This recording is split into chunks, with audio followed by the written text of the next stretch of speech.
The age of Ramesh and Rahim are in the ratio 5:7। जो रमेश और रहीम की एज का रेशियो है वो 5:7 दिया गया है। If Ramesh were 9 year older, यदि रमेश 9 साल बड़ा है, एंड रहीम 9 ईयर्स यंगर, और रहीम 9 साल छोटा है, the age of Ramesh would have been twice the age of Rahim. तो जो रमेश की एज है वो दुगनी हो जाती है रहीम की एज से। फाइंड देयर प्रेजेंट एज, तो इनकी प्रेजेंट एज हमें फाइंड करना है। तो रमेश और रहीम की रेशियो क्या दिया था एज का? 5:7। तो लेट करेंगे तो इनमें एक्स लगा देंगे। यहाँ पे लिखेंगे let age of Ramesh, age of Ramesh is equal to 5x हो जाएगा। फिर age of Rahim is equal to 7x हो जाएगा। अब ATQ अकॉर्डिंग टू क्वेश्चन क्या कहा है कि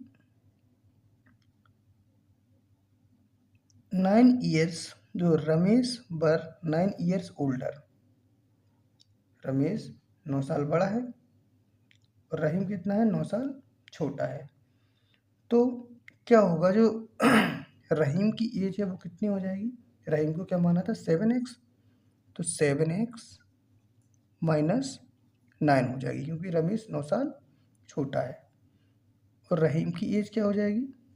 9 साल बड़ा है, तो तो इसका इक्वेशन कैसे बनेगा?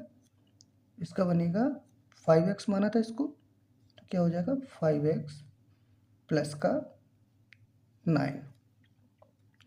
अब उसने कहा क्या था ये देखो, if Ramesh were 9 year older, यदि रमेश 9 साल बड़ा है, एंड रहीम 9 ईयर्स यंगर, और रहीम 9 साल छोटा है, the age of Ramesh would have been twice the age of Rahim. Rahim की एज की कितनी हो जाती है? दुगनी हो जाती है। तो हम क्या करेंगे, यहाँ पे 2 का मल्टीप्लाई कर देंगे।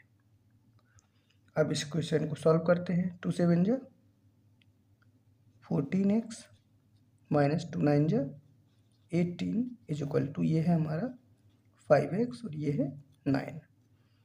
तो 14x 5 को इस साइड लाएंगे तो माइनस का 5x is equal to 9, minus 18 है उस साइड जाएगा तो प्लस का 18 हो जाएगा।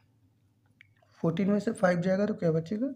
9x, और 9 18 और 9 क्या हो जाएगा? 27। तो x इज इक्वल टू क्या हो जाएगा? 27। 9 यहाँ पे मल्टीप्लाई में है, इक्वल के उस साइड जाएगा तो 9 डिवाइड में हो जाएगा।